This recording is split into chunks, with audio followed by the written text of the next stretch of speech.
ఏండ్ల సంధి అగో ఇగో అంటనే ఉన్నారు గాని ఎటూ కొసెల్లుతలేదు. అందుకే ఈసారి 600 120 అయినా సరే పోలవరం ప్రాజెక్టు కట్టి తీరాల్సిందే అన్నట్టు తిప్పలబడుతురు ఏపీ సర్కారు వాళ్ళు.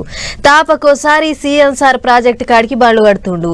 ఇగో మళ్ళోసారి పోయిండట. మరి ఇక సార్ ఏమేం చూసిండు, ప్రాజెక్టు ఎప్పటిలోపు కడతారు, ఒక్కసారి మనం కూడా అట్లా పోయి చూసొద్దాం పారి.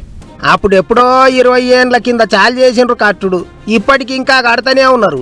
ఇట్లా ఇక ఒడవని ముచ్చట తీరుగా ఇంకెన్నొద్దులు సాగదీస్తారా అనుకున్నాడో ఏమో గాని ఏపీ సీఎం చంద్రబాబు సారు ఈసారి ఎటు తిరిగి పోలవరం ప్రాజెక్టును పూరముట్ట ఒడిపియాలే, దానికి రిబ్బెన కత్తిరియాలే, నీళ్లు దునికియాలే అన్నట్టు గట్టిగానే తిప్పలబడతాడు.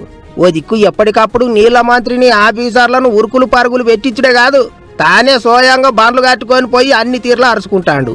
మళ్ళోసారి బుధారం పొద్దుగాయలనే పోలవరం ప్రాజెక్టు కాడికి పోయిండు సారు.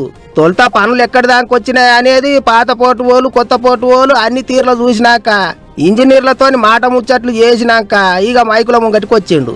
ఈసారి ఎంత తిప్పలైనా సరే అన్ని గండాలు గట్టెక్కిచ్చి 2027లో పోలవరం ప్రాజెక్టు గేట్లు ఎత్తుడే అన్నట్టు చెప్పుకొచ్చిండు సారు. పండ్ల పని పాత సర్కారు వాళ్ళ మీద గట్టిగానే ఎత్తిపోసిండు. వాళ్ళు చేయబట్టి ఆలస్యమైంది అన్నట్టు మాట్లాడిండు.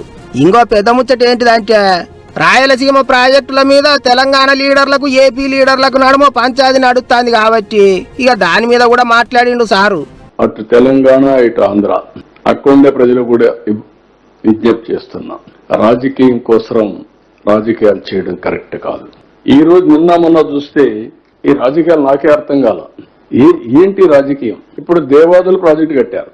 దేవాదుల ప్రాజెక్టు గోదావరి పైన, అక్కడి నుంచి నీళ్లు వస్తే పోలవరానికి వస్తాయి. పోలవరం నీళ్లు వచ్చి గోదావరి నుంచి మీరు నీళ్లు తీసుకుంటే నేను అబ్జెక్ట్ చేయకపోతే, మీరు పోలవరం నీళ్లు తీసుకుంటే మీరు అబ్జెక్ట్ చేస్తే ఏమన్నా మీనింగ్ ఉంది? ఎట్లా తెలంగాణ లీడర్లు జర వెనక ముంగట చూసి మాట్లాడాలి, ఎట్లా పడితే అట్లా మాట్లాడొద్దని నారాజు అయ్యిండు ముఖ్యమంత్రి. ఇక అట్లుంటే సీఎం సీట్లే ఊకున్నప్పటి సంది బాబు సారు పోలవరం కాడికి బండ్లు కట్టబట్టి ఇది 4వసారి. సారు 3 నెలలకో 6 నెలలకో అక్కడికి పోతూనే ఉన్నాడు. అంత చూస్తుంటేనైతే సర్కారు వాళ్ళు కంకణం కట్టుకున్నట్టే పని చేస్తాండ్రు. పబ్లిక్ కూడా ఎట్టన చేయండ్రి, ఈసారి మాత్రం కొచ్చి వెళ్లాల్సిందే అంటుండ్రు. మరిగా చూడాలి ఏమవుతుందో.